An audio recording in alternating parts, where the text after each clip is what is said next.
Hello and welcome to this video on how do I store add-ins on the server in Microsoft Dynamics NAV 2016. In this video we will see how to store more types of Dynamics NAV add-ins in the application database, and we will see how NAV 2016 can make it easier to deploy add-ins via a central location. So this video is really all about the add-in system table, which is not a new table.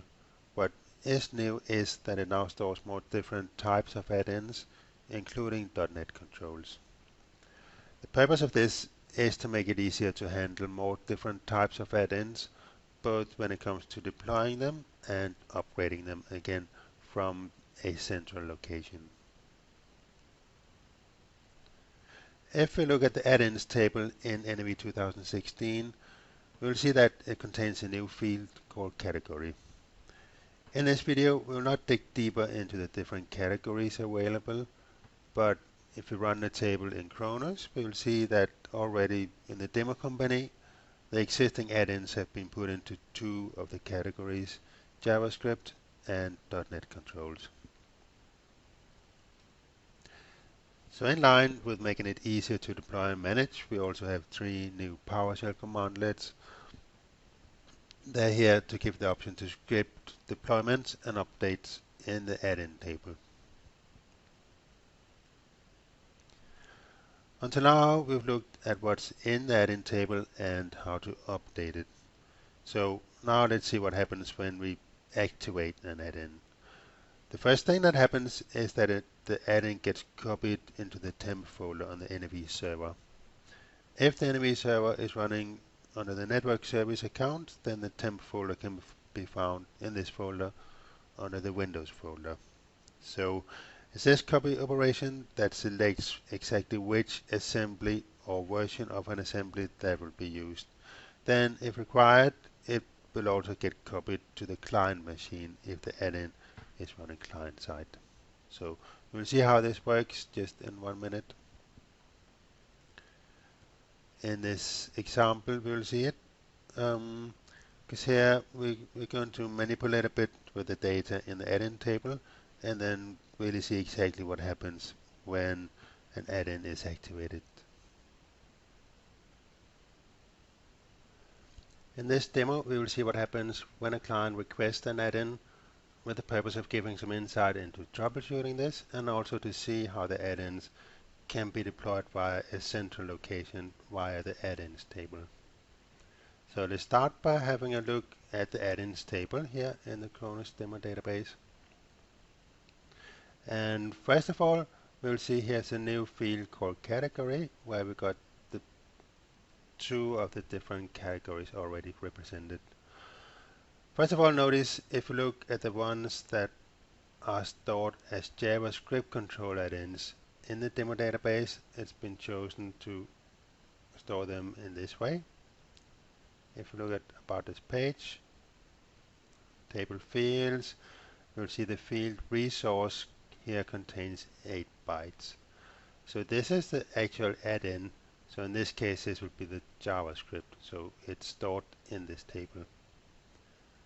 If we look at the next record, in this case here is the connect add-in.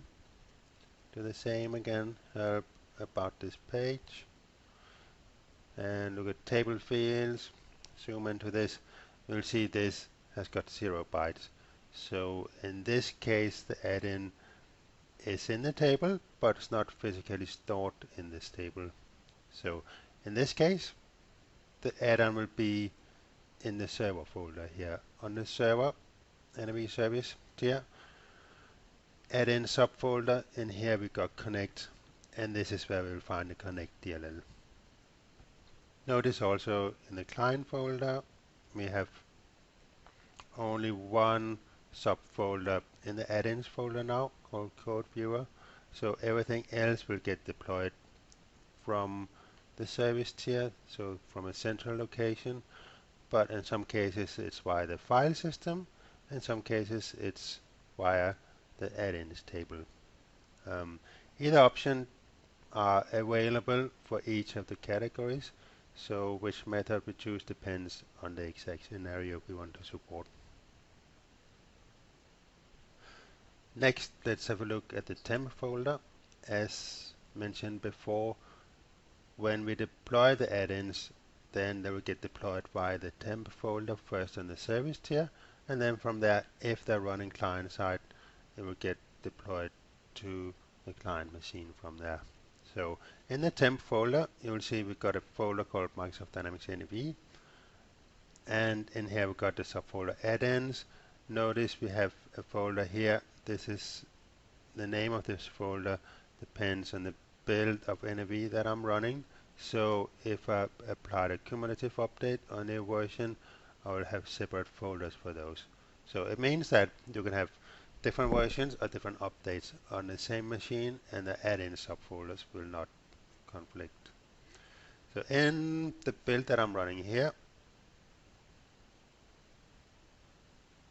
which is, as you can see, this one, 42620,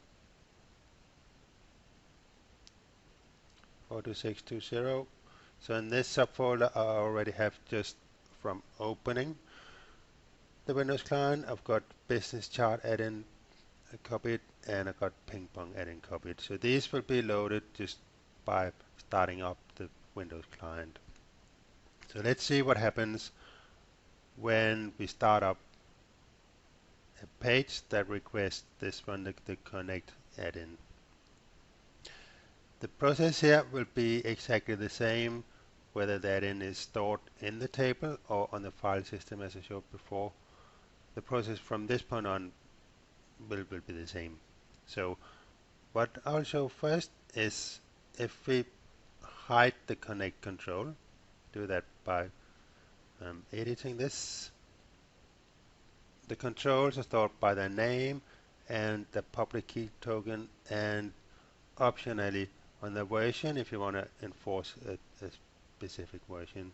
So if I now change this and set it to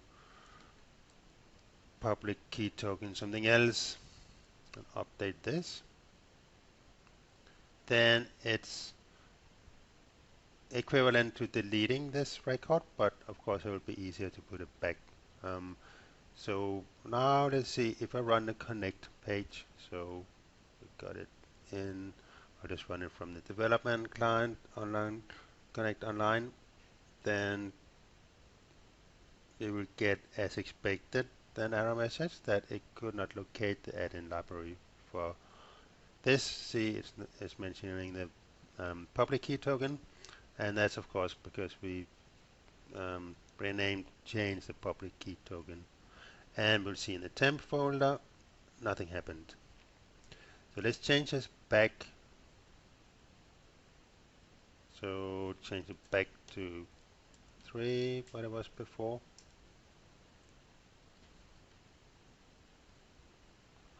And this time when we run it, we'll see that it starts loading the connect control and then displays the connect control, which then links up.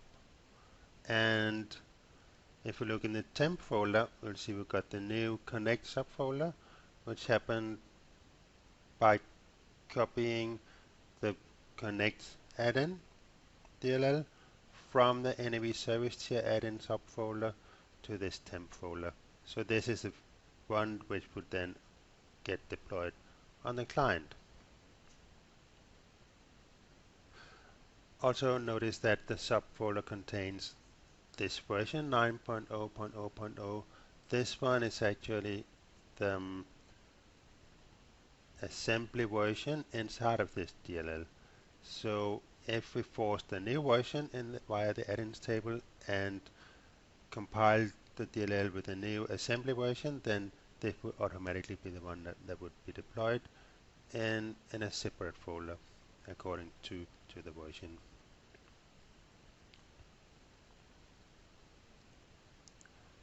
So what we've seen so far is how the add-ins get copied from a central location, and again that could be from the database, from the add-ins table, or from the file system, but centrally from the service tier. So you don't always have to deploy your add-ins to every individual client machine. And as we see here, it's a way of deploying add-ins, but also a way to control new versions. So in the add-in table, if we specify version that, then that version will be the one that's being used. So we can even upgrade add-ins without copying anything, manually copying anything to the client machines, just by deploying it as a new version to the service tier. So as a summary, in NAV 2016 we've got an extended use of the add-in system table, and especially now we've got the use of .NET controls from this table, and we've got a way for central management of .NET components and other components for easier implementation and maintenance and upgrading of versions. So thank you for watching this video, and I hope it was useful.